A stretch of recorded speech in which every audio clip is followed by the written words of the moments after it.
Lesson number 5 is massive paid social. They didn't rely on just getting organic visibility. They've boosted posts hard. And if we have a look at their Facebook ad library today, we'll see they're running huge volumes of ads, testing loads of different types of creative to lots of different audiences. We see exactly this for clients. If you post organic stuff, it has to be absolutely viral to get any sort of visibility. Otherwise, pay to boost it. That is what it's all about.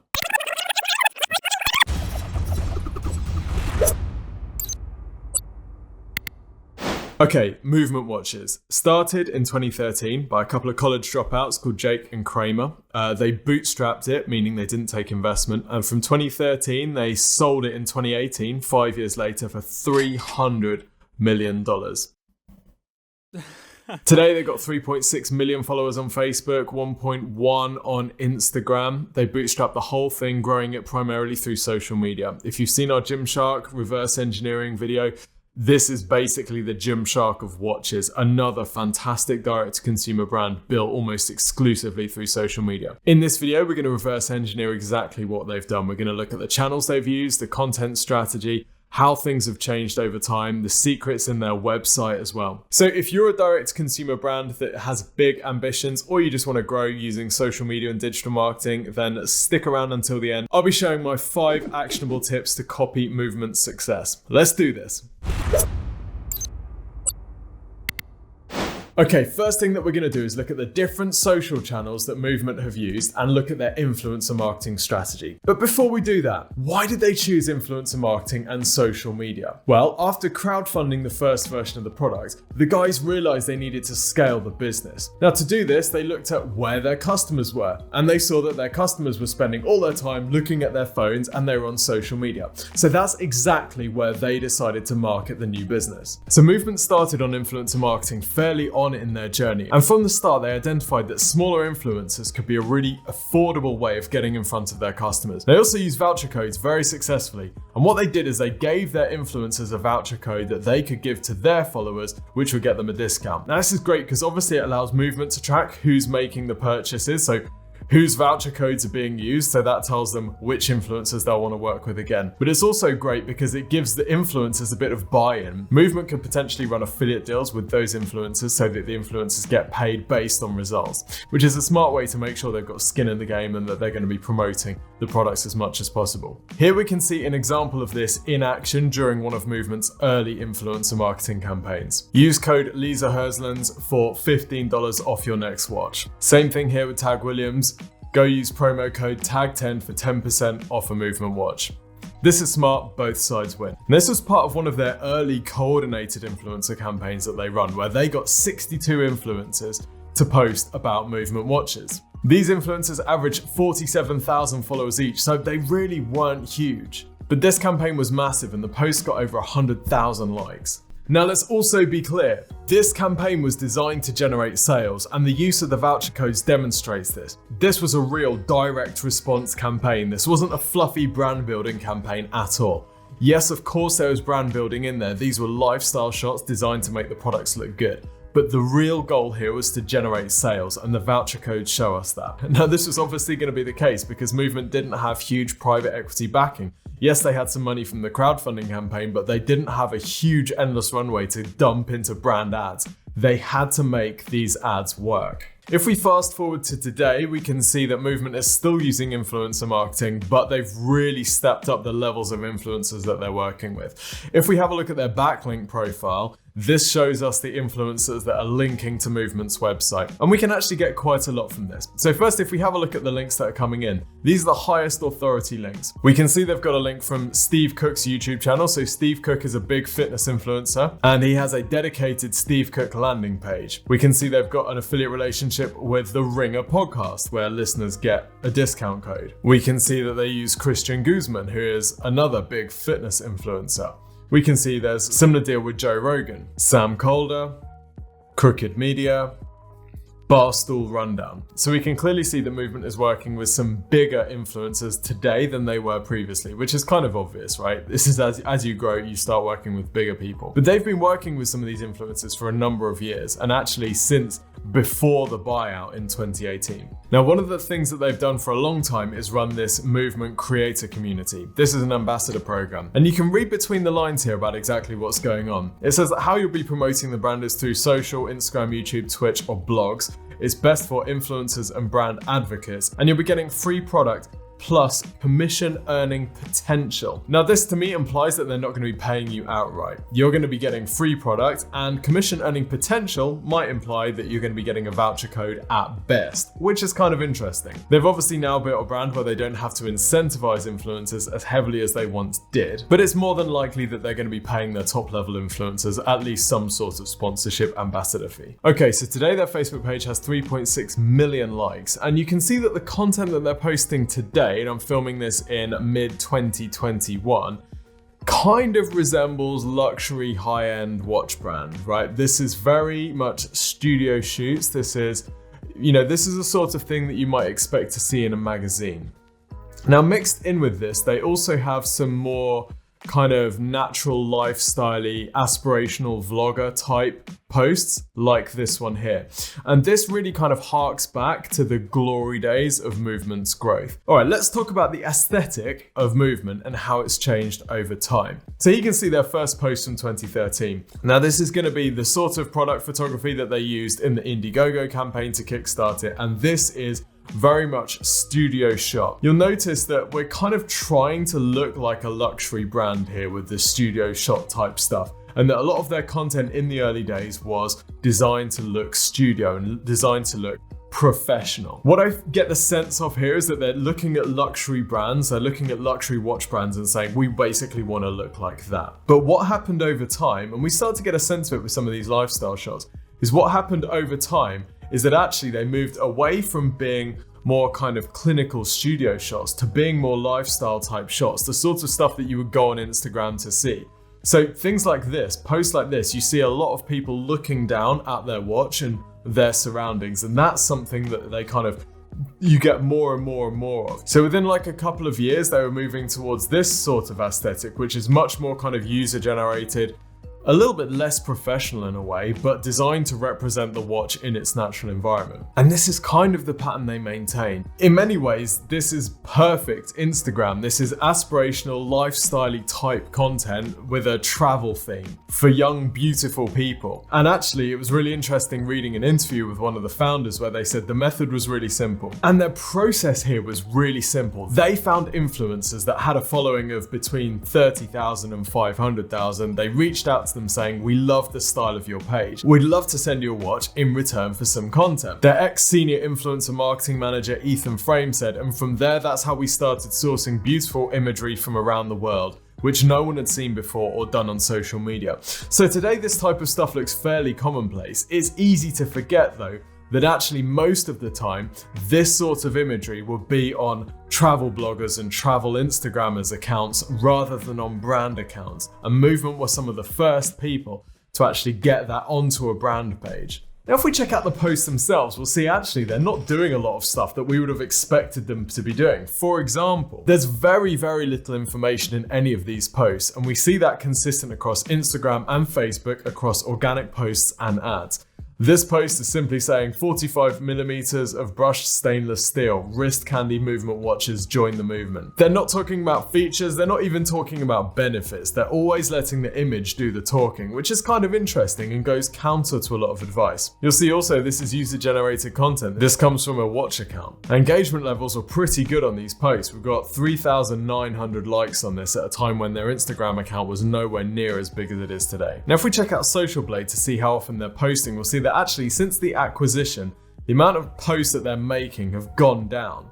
So whereas at the time of acquisition in 2018, they were posting around 2 posts a day, we're now down to around about 1 post per day. And the tone of those posts has completely changed. If we go through their page, we'll see that, the overall impression that you get is so strongly user-generated content. It really is. You can almost guess the style. You'd be able to tell what a Movement watch picture looks like just from scrolling through the page really quickly. Whereas if we fast forward to today, we'll see that there's a much more professional and high-end look. Actually, a lot of the stuff that's kind of got them to where they are now, they're maybe rejecting in favor of these sort of professional looking shots. So it'll be interesting to see whether this is a strategic change or this is just simply a factor of people being in lockdown and them not having a source of user-generated content that they used to. And we also see that the follower growth that they'd really been enjoying in the early days has not been sustained. In fact, actually in 2020 and 2021, they're pretty much breaking even on the number of followers they're getting, with some months losing thousands of followers, other months gaining a good amount. But this is certainly not the sort of growth that they'd enjoyed to get to the stage they're at today. Okay, let's go and check out Facebook, because Facebook is actually the channel that they have the biggest audience on and actually where they kind of got started. And by the way, if you're thinking I'm never going to be able to grow a 3.6 million follower base, that's fine. Here's a post on their Instagram from 2014 where they were celebrating almost reaching 4,500 likes. And by the way, look at that post. There's no brand guidelines at all. It's hideously homemade, so you're absolutely fine. You'll get there. On Facebook, we find pretty much exactly the same aesthetic and exactly the same approach. In this ad run from 2017, this is basically like a good quality travel vlog. It's still got that kind of homemade edge to it, but this is selling everything that travel vloggers sell, that kind of lifestyle. Notice the headline: clean designs, fair prices, free shipping, shop now. They've nailed their proposition. Square Video shows this is made for mobile. Now, in this ad library from the past, we can see that this was basically the strategy that they were using. They were essentially just using their normal feed type images, which were aspirational and good quality enough to use as ads, and then they were just sticking a really basic headline on the top. Now available, click shop now to buy our classic white and silver featured in GQ, Ask Men and Hypebeast. And actually they played up on the places that they were featured in a lot. Here's another ad: featured in GQ, featured in GQ, featured in GQ. So they're very proud of this and use this to build credibility, which is really important, because if you're selling something that looks luxury but doesn't cost much, you actually need to rebuild the credibility for people not to think it's some kind of cheap knockoff. Now, if we fast forward to today, their Facebook ad strategy has actually changed slightly. Just like they moved away from the slightly raw but still polished influencer generated content in their Instagram posts, they've done a similar thing with their ads. Here we see an ad from Facebook from 2020, which is all about one of the founders of Movement. So they're trying to go back to the story, but they're doing so in a way that is much more polished, much more studio and clean cut. So again, they're deviating from kind of what got them here, and they're taking a much more considered and I guess luxury styled approach. Now, interestingly, this post has had nowhere near as much interaction as the earlier posts did. It's not uncommon to see Movement videos on Facebook with over 100,000 views, whereas this one here from last year, despite presumably costing way more to produce than those, only has 10,000 views. Now, of course, everyone has seen organic Facebook visibility drop over the years, but it's so important that you pay to boost those posts if you're going to get anything like the visibility that builds a brand like Movement. In another example from the same sort of time, here we can see this is a collaboration with an entrepreneur, a CEO of Cuz. And it's another kind of more slickly produced video, clearly more professional. Again, doesn't have anywhere near as many likes. The thing that confuses me a little bit about this strategy is this is basically a collaboration. And when you collaborate, when a brand collaborates with somebody, usually the brand wants to collaborate with someone that has a really big reach, a really big following. And half of the point of the collaboration, yes, of course, it's to get their perspective on the project, but really you want to tap into their audience. So Movement works with people like Steve Cook and Christian Guzman, who have millions and millions of followers. I don't understand why they would collaborate with someone like this guy, who is awesome, by the way, but has nowhere near the reach. So what it ends up meaning is that when he shares it to his Facebook page or his Instagram page, doesn't get much traction. Whereas if they'd worked with one of their bigger influencers who's driven a lot of affiliate business their way over the years, they get much more visibility from this. So for me, it's this sort of ad, i.e. pre the buyout, which really kind of defines Movement. It's this which has got people buying into the brand, and it's this sort of thing which has built people's perception of Movement today. Since then, they seem to have deviated, and whether it's the acquiring business wanted to take it to more luxury sort of status, I'm not too sure. But for me, they've lost a bit of that edge, a little bit of that gritty kind of realism, which is what made them what they are. Before we go on, I want to talk about a that digital marketing channel that they've used, which is decidedly less sexy than all the kind of influencer and social media type stuff. Email. See, Movement realized early on that if they lost their Facebook or Instagram visibility, they would essentially have no way of talking to their audience. Remember that anytime you're using a social platform, you're essentially renting space and you're at the mercy of some sort of visibility algorithm. And we all know that algorithms can change at any point. So they made a strategic decision to get more email marketing into their mix. Now, in an interview with Blake Pinsker, who was their ex-brand director from 2017, he said that back in 2015, Movement were emailing their list maybe once or twice a month. And this is fairly common for businesses, particularly e-commerce businesses that don't really have an email marketing strategy. They just kind of send emails out when they need to make some sales or when they remember to do it, but it's not high on the priority list. But they realized they needed to make it a priority, so they had to build their list, not only just to have the customers of Movement, people who actually bought a product before, but also to try and get people from social networks to give them their email list. So one of the things that they did was run a contest on Instagram to give away a watch. So they ran this contest, and to enter the contest, people had to go off Instagram, go and sign up for the email list, and then they'd be in with a chance of winning a watch. They got 6,000 signups from this, which isn't too shabby.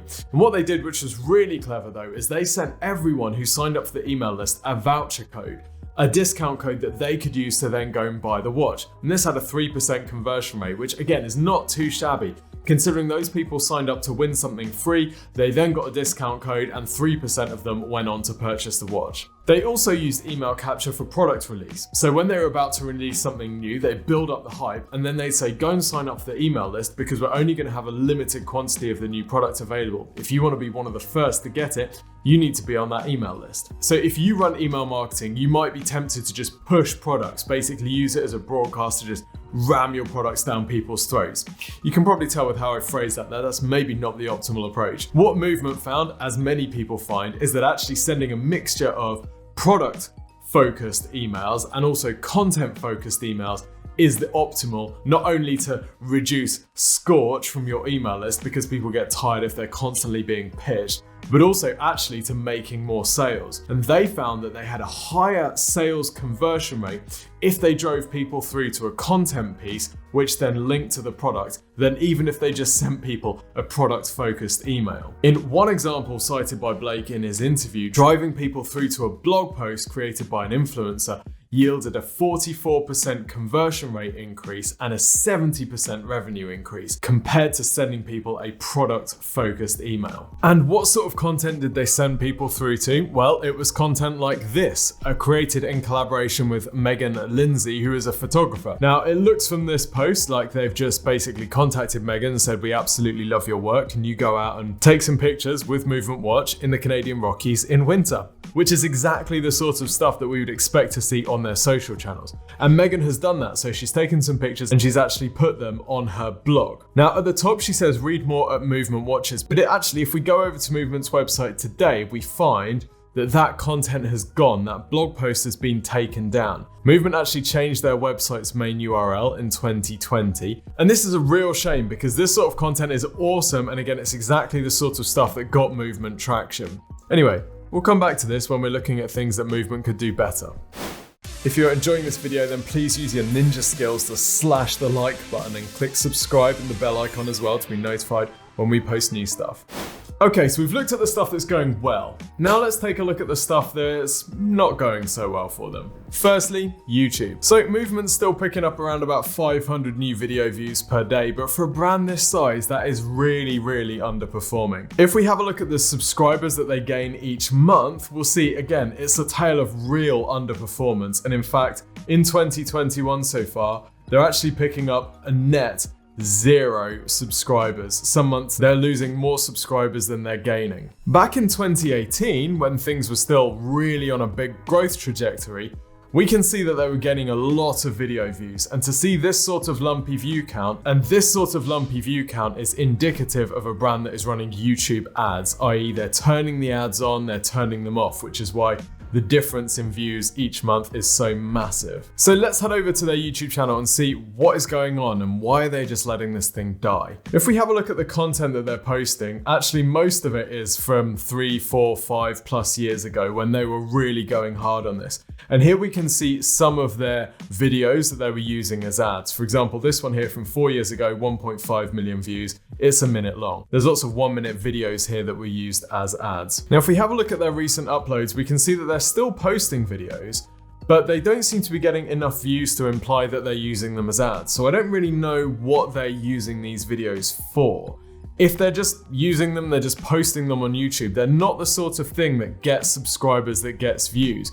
Think about what people's mindset is when they're on YouTube. They go to YouTube for information, for videos like this maybe, where they want to learn something. If they just go and they see a 15-second product focused video or a kind of 1-minute lifestyle brand type video, that's really not the sort of thing that people go to YouTube for. So either they haven't really understood this or they've been making videos anyway and just decided to put them on their YouTube channel. Now, what could they do on this channel? In my opinion, they could actually turn this into a really popular and thriving YouTube channel. They've got some great influencers that they work with. And for example, fitness influencers, well, people will often look up to fitness influencers for style tips, even though the fitness influencers don't necessarily talk about that. So I think that there's a real opportunity for Movement to actually build a platform for style advice and style tips, which it doesn't really look like they're doing. They would need to do this in the right way because they have run collaborations with influencers previously that have got nowhere near the traction that they could have. Let me show you an example. Now, this is a video done in collaboration with Matt Como, who works for GoPro, and the video is unreal. Production value amazing, the concept ridiculous. It must have cost a ton to do. They fly him in a helicopter over LA. It's sick. But it was posted almost 3 years ago and has 6,000 views. What is the point of that? So they didn't run ads to it, and they posted it on a channel which has nowhere near as many subscribers as Matt's own channel would. So my question would be, why don't they post this on Matt's channel where he's got 200k subscribers, so it's gonna get much more attention?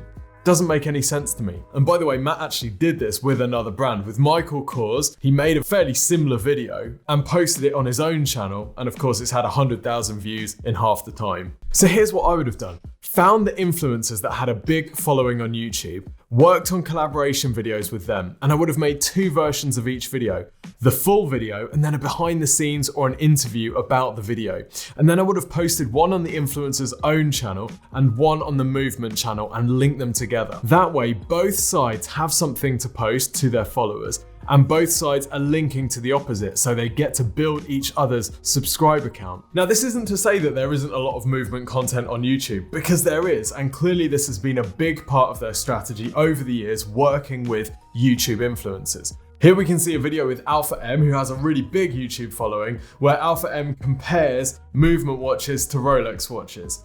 Now, for many of Alpha M's followers, this was a step too far, and actually the video gets a fair amount of hate. But by taking this approach back in the day, actually Movement started to pick up some people making videos about Movement watches organically. But Movement also picks up people making videos about Movement watches kind of organically. Here's one from 2015. Peter Von Panda doesn't appear to be an affiliate of Movement. They just seem to be making a video about their Movement watch anyway. And we can deduce this because actually, rather than sending us through to the Movement website with a voucher code, they're actually sending us through to an Amazon page where you can buy Movement watches, and there's no specific voucher code. In my opinion, leaving YouTube to kind of wither on the vine is a really big mistake. And if we search Movement watches today on YouTube, we find that actually things are potentially derailing and getting a little bit out of hand. You can see now that the top search results for Movement watches are things like this, this, this, this, this, these.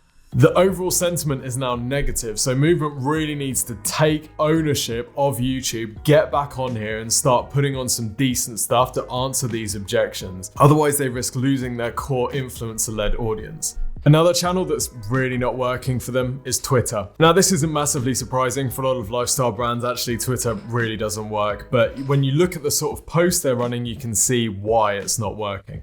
They're basically using Twitter a little bit like Instagram and Facebook as a broadcast platform rather than a conversation platform. You'll see the brands that get the best following on Twitter tend to engage in conversation. They tend to have like a clearly defined personality, which means that they can enter in conversations, they can tell jokes, They can share memes and stuff like that. And that really isn't Movement style. Movement style is kind of brand guidelines led. It's very kind of it's a vibe, if you like, and that really doesn't work as well on Twitter. So we can see very, very low engagement, even though they're posting the same sort of content that they would on Facebook. This lack of engagement isn't a new thing, and it's been pretty consistent throughout their journey. We see that their follower count on Twitter barely rises, except for this really weird spike in January 2018, where they gained 16,000 followers in 1 month.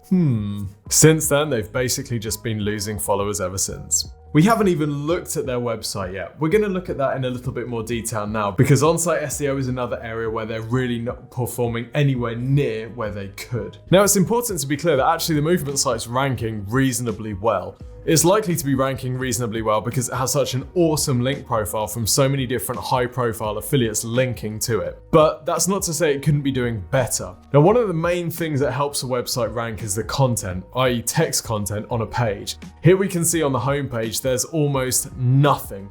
If you were trying to rank this website for keywords, what would you rank it for? Mirage Edition? Shop by category?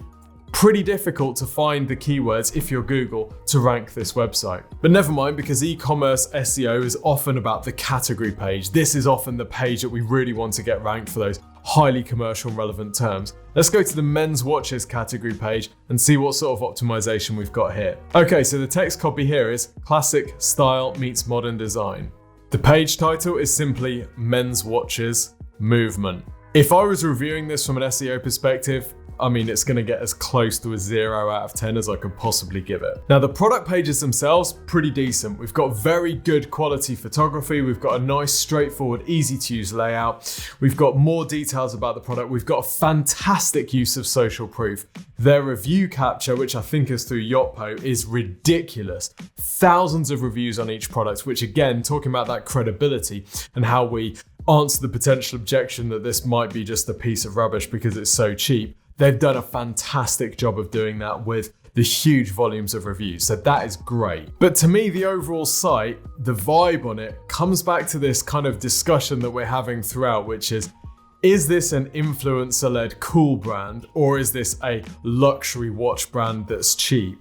And the imagery that they're using is very much towards the luxury brand. This is like magazine photo type stuff, isn't it? This isn't influencer-led. If we go back to the site from 2017, though, we see actually this is much more reflective of the vibe of Movement during that time. This is the influencer-led, aspirational, younger, cooler, hipper thing. And it basically looks like a fast fashion site. This is not a million miles away from what you'd expect a Gymshark type site to look like, a Gymshark or a Boohoo type site to look like.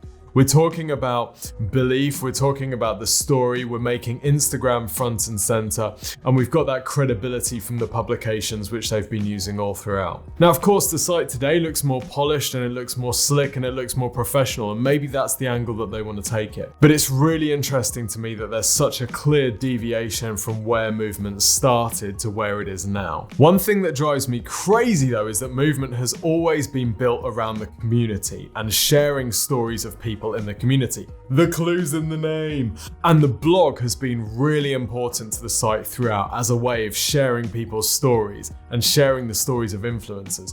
Now today, the blog is kind of languishing in the back of the site. You have to get to it through the footer, and then when you do get to it, you find that actually the posts are really old. It doesn't look like the sort of thing that is being updated very often at all. And the stuff that is on there on this front page of the blog is stuff like this, which doesn't seem to make any sort of sense at all. There's no story here. There's no way of kind of falling into this person's world as there was with the previous post, which we know from their brand director did really well at actually generating sales.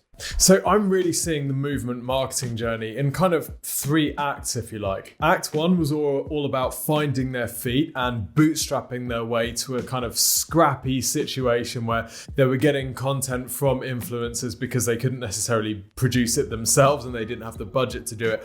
They were doing ghetto things like running contests to build their email list. They were finding their feet. Stage 2 was all about growth, leveraging this. This worked and they pushed it to the max and got some really good results with it. And then stage 3, which seems to have happened post-acquisition, is all about the next evolution of Movement, if you like, looking more towards being a luxury brand and their content kind of reflecting that. Undoubtedly though, this is a hugely successful brand that has done loads of stuff right. Whatever business that you look at, whatever growth story you look at, it's very rare or maybe even impossible to find anyone that has ticked all the boxes. And hopefully you can take some encouragement from the fact that actually they're not doing everything perfectly. Look at that YouTube horror show, for example.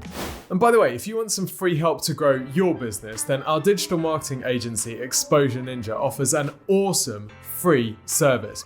It's called the Free Website and Marketing Review. And here's what you have to do. If you go to exposureninja.com and you click the big button to request your free review, you'll go to a questionnaire. This questionnaire will ask you a few questions about your business, your digital marketing, and your goals. One of our consultancy team will then record you a 15-minute video showing you where the low-hanging fruit is on your website and with your digital marketing. They'll have a look at your competitors and what's working well in your space, but they'll also look at the low-hanging fruit maybe your competitors are missing, which you could exploit for your gain. Anyway, they'll turn all of this into a very actionable 15-minute video that they'll send to you via email, completely free of charge. We're a digital marketing agency, so we do exactly this sort of stuff for our clients. But requesting the review comes with absolutely no obligation to use our services. So head over to exposureninja.com to request your free review today. Alrighty, but let's say that you're a direct-to-consumer brand, you want to be the next Movement. What are 5 lessons that you can take from Movement's growth and apply to your business? The first thing I would say is having a clear proposition. Now, I can tell you what Movement's value proposition was, if you like, from the glory days, just from looking at their social content. This isn't true of every brand. They're not just selling watches through a whole range of different methods. They're very clearly identifying this is our audience, this is the message, these are the sorts of posts that we make. This is luxury looking watches, but sold in an aspirational way to young people. That is basically it. This is influencer led luxury watch sales at an affordable price. It's as simple as that, and it worked, and they rode it to $300 million exit. Lesson number 2 is to pick your channels based on where your audience is at. They haven't focused on Twitter, and for me, that's the right decision. That's not where their audience is at. That's not where their audience necessarily goes to get the sort of stuff that they're used to posting. You can spread yourself really thin, trying to do 80 pieces of content a day on every single channel, or you can just focus on the stuff that's really getting you results. And maybe that's why they haven't put the time and energy into YouTube that they have in other channels, because YouTube is so much more effort to get traction with, whereas those other channels you can get pretty fast traction, it's very easy to collaborate, and you can pay to boost posts really easily. Lesson number 3 is it's really hard to argue with giving influencers some skin in the game. For me, that voucher code thing early on was absolute genius, because giving the influencers a voucher code where they can potentially earn a commission saves you from having to pay them outright. But it also gives that influencer a bit of an incentive to go over and above, to share their stuff, to make posts about it, to promote it to their audience. It's genius on so many levels, and I absolutely love this strategy. Lesson number 4 goes back to the early days of Movement and getting influencers to make your best content. So for them, it was mostly pictures and videos. Contacting influencers who could take great photos, that were traveling the world, that could take these sort of lifestyle videos. Imagine having to go and organize a shoot in Peru, having to fly all the team out there, having to fly models and actors and all these people out to go and do a shoot in Peru. You've got to do set location, you've got to organize transport from the airport. Or you can find a travel blogger that takes great photos who's already out in Peru. You can send them a $60 watch and say, can you take us some content? No contest. And yes, of course, you have to incentivize influencers more these days, but not always. So for me, if you want that sort of high-end lifestyle content, crowdsourcing it to your audience base and good quality influencers is such a compelling way to go. Lesson number 5 is massive paid social. They didn't rely on just getting organic visibility. They've boosted posts hard. This is something that they have continued with today. And if we have a look at their Facebook ad library today, we'll see they're running huge volumes of ads, testing loads of different types of creative to lots of different audiences. This is the way that you have to go, particularly with Facebook where organic reach is so low. If you're creating content, if you're spending the time and energy to build videos, to build posts, you have to boost it. You don't have to boost it with huge amounts, but boosting it gives it the visibility which it won't get otherwise. We see exactly this for clients. If you post organic stuff, it has to be absolutely viral to get any sort of visibility. Otherwise, pay to boost it. That is what it's all about. And by the way, I hate giving Facebook money just as much as you do, but it's the game that we're in now. So I hope you've enjoyed this video and I hope that you've learned something which you can apply to your own digital marketing. Don't forget to like and subscribe and click the bell icon to be notified every time we post a new video. Before you forget, don't forget to request your free website and digital marketing review. Go to exposureninja.com, tell us a little bit about your business, and one of our team will record you a 15-minute video showing you where the low-hanging fruit is on your website and with your digital marketing. I promise you this will be the best thing that you've ever done in your entire life. Well, top 3. So go to exposureninja.com to request your free website and marketing review today.